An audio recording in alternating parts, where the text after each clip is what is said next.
¿Qué pasa cuando dedicas toda una vida a pelear y un día te das cuenta de que estás perdiendo la batalla más importante de todas, la memoria? Eso le pasó a un hombre llamado Thug, un exboxeador, un viejo gángster de Boston, conocido, temido, respetado entre los pasillos oscuros de la mafia.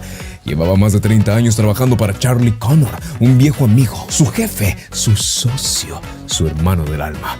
Pero un día comenzó a olvidar. Olvidaba tareas, olvidaba instrucciones, olvidaba nombres, olvidaba al mismo hombre al que había servido por décadas y solo le decía jefe. Y lo peor es que no paró ahí. Olvidó calles, rutinas, olvidó su casa, olvidó su historia. Por eso fue a un centro especializado para que le brindaran más información. Allí le dieron un nombre a su fantasma: encefalopatía traumática crónica, una enfermedad que ocurre en aquellas personas que reciben golpes constantes, sobre todo en la cabeza, como luchadores, jugadores, boxeadores. Pero su caso ya estaba muy avanzado. Le dijeron que en unos años olvidaría los rostros que amaba y después incluso olvidaría cómo vivir, pero que lo más importante es que para que terminara totalmente en la demencia, le quedaban solo un par de años, o quizá menos. Un día, agobiado por los problemas que lo abrumaban, se subió a un carro, cargaba un arma. Estacionado frente a la nada, pensó en terminar con todo. Pero una niña, en un auto que pasaba al lado de él, le sonrió. Y esa sonrisa llena de inocencia y ternura lo salvó. Así que, al borde del olvido, Thug decidió recordar con el alma. Aunque su mente lo traicionara, su corazón no lo haría. Su problema avanzó a tal grado que ni siquiera recordaba que su hijo varón había fallecido desde hace 2 años, el mismo con quien salía cada domingo a pescar. Por eso, ahora escribía todo en una pequeña libreta: nombres, pendientes, recuerdos, como quien amarra trozos de vida antes de que se los lleve el viento. Ahora, como sabía que en cualquier momento se podía olvidar de todo, quiso recuperar lo que perdió en un punto de su vida. Volvió a buscar a su hija. Ella lo rechazaba ya que le tenía un profundo resentimiento por haber huido de ellos desde hace varios años. Pero él insistió en querer volver a convivir un poco más y conocer a su nieto, asistiendo a sus partidos de fútbol y llevándolo incluso a entrenar al gimnasio donde él solía entrenar box desde hace unas décadas. Lo miraba como quien mira un futuro que no volverá a ver. Y aunque su memoria se deshacía, seguía trabajando, ahora junto al hijo del jefe, quien sería el heredero del negocio. Le enseñaba no solo a hacer negocios, sino a sobrevivir en este mundo, a respetarse, a ser un líder, incluso en la oscuridad. Un día, uno de los contactos que tenían para hacer un negocio le solicitó que transportaran un camión de carga hasta una zona específica de la ciudad. Al llegar a la zona y comenzar a descargar la mercancía, se dieron cuenta que se trataba de mujeres. Una de ellas huyó hasta la cabina donde él se encontraba junto con el hijo del jefe y le rogó ayuda. Thug supo en ese instante que algo estaba podrido. Por esa situación, al día siguiente fue a la casa del hombre que les había pedido la carga y ahí tenían a toda la variedad de mujeres para trabajar, satisfaciendo los deseos más oscuros de los clientes que llegaran por ellas. Él se enteró de todo al momento de hablar con una de ellas, la cual incluso le pidió ayuda, ya que necesitaba $20,000 para poder, supuestamente, comprar su libertad y regresar con su hija, de la cual había sido arrebatada. Pero Thug no tenía esa cantidad de dinero con él. Se fue entonces con una gran culpa en su corazón. La clase de culpa que te sigue como una sombra por no poder brindarle la ayuda económica que necesitaba aquella chica. Thug un día conoció a una mujer en un bar a la cual su novio le estaba gritando y a punto de pegarle, por lo que él la defendió y a partir de aquella ocasión ellos dos comenzaron a tener un romance y se frecuentaban para pasar el rato. Un día ella descubrió la dirección donde él vivía y le cayó de sorpresa, y cuando entraron a su casa ella descubrió su verdad, su enfermedad, su historia. Él le contó todo, incluso la muerte de su hijo por una sustancia que nunca debió tocar. Aún así, le pidió que lo acompañara a la cena que tenía planeada con su hija y su nieto al día siguiente. El día llegó, se vistieron elegantes, llegaron puntuales, pero lamentablemente ellos nunca llegaron. Y él, lleno de rabia, comenzó a desesperarse, a insultar, a olvidar incluso el nombre de su propia hija. Al volver a casa, él durmió y ella aprovechó y llamó a la hija. Le contó todo, pero a la mañana siguiente, cuando llegó su hija, él, furioso al darse cuenta, la corrió por revelar su secreto, porque a veces el dolor se disfraza de orgullo. Y mientras todo se caía, la vida no dejaba de golpear.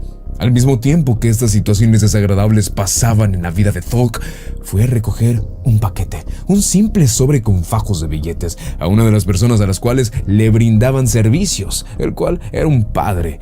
Pero al momento que estaba recibiendo el dinero, los emboscaron. Unos hombres desvivieron a su cliente. Thug acabó con dos, interrogando al último, a quien dejó malherido en el suelo cerca del auto con el cual llegaron. Le preguntó quién lo había enviado. El mafioso le respondió que solo los había contratado un tipo calvo con un tatuaje grande de una araña en su cuello, con la única finalidad de que lo desvivieran. Thug entonces se fue de aquel lugar y una tarde, en medio de sus delirios mentales, pensó en comprarle una casa a su hija, ya que la acababan de correr por no poder pagar la renta. Así que fue a pedirle un préstamo a su jefe para poder tener el dinero. Pero ya sabían de su enfermedad, así que lo despidieron. Le dijeron que no podía seguir trabajando con ellos. Así que al despedirlo, justo cuando estaba saliendo por la puerta del despacho, lo vio. Se dio cuenta que el guarura que estaba en la entrada tenía un tatuaje muy prominente en el cuello, además de que también era calvo. Entonces, en ese momento, todo encajó. Por una vez, no obedeció órdenes. Obedeció a su conciencia. Lo golpeó, lo derribó al suelo, tomó su arma, apuntó al hijo del jefe y jaló el gatillo contra su pie para amenazarlos en que le dieran el dinero. El jefe, por miedo, abrió la bóveda, la cual tenía repleta de fajos de billetes. Así que le dijo que todo lo metiera en una maleta junto con las armas que se encontraban dentro. Thug no dudó. Le pidió al jefe que se sentara y le metió un disparo, dejándolo sin alma en la silla donde se encontraba. Pero al hijo lo perdonó, ya que el jefe le había pedido de favor que le conservara la vida a su hijo. Saliendo de ahí con el dinero que había reunido, fue con un viejo amigo abogado para pedirle que, a cambio de un buen pago y un favor que le debía, le pagara un cheque a nombre de su hija para una propiedad. Era lo único bueno que podía dejarle. Luego volvió por aquella mujer de cabello chino, la que quería ser libre, incluso directo a la casa del hombre donde tenía a las mujeres con la finalidad de querer darle $30,000 por la chica, pero lamentablemente ya era demasiado tarde. La noche anterior, un tipo había acabado con su existencia en uno de los cuartos. Thug, en ese momento lleno de furia, amenazó a todos en la casa. Amenazó al mafioso con un arma y le pidió que sus secuaces se largaran de la casa. Reunió a las chicas, les pidió que tomaran el dinero del negocio y lo colocaran en la mesa frente al hombre. Esto para que él les fuera pagando un fajo de billetes a cada una y luego salieran de ese lugar libres, dándoles el poder de decidir a dónde ir a cada una. Pero en un momento de descuido, uno de los hombres que se había quedado en la casa salió por el pasillo de atrás y en lo que Thug se dio la vuelta para acabarlo, el hombre sacó de su bolso un cuchillo con el que comía una manzana y se lo metió reiteradas veces en el estómago a Thug. Cuando estaba por rematarlo en el suelo, una chica se regresó y le dio un buen tiro en la cabeza. Thug, herido, se arrastró fuera de ese infierno y antes de que todo acabara, fue a ver a su nieto por una última vez.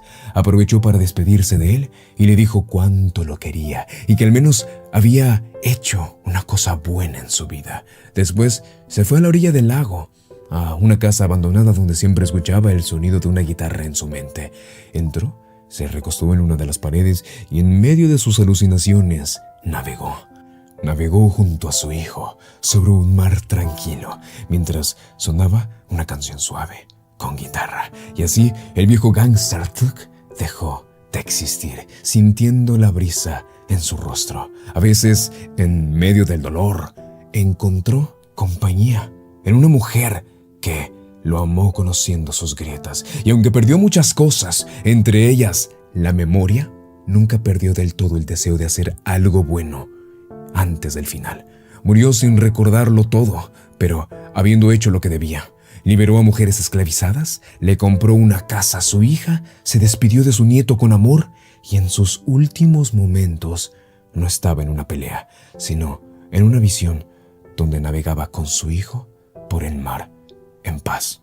Porque a veces el mayor acto de valentía no es vivir con fuerza, sino morir con propósito. Y cuando todo lo demás se borra, solo queda el amor que supimos dar.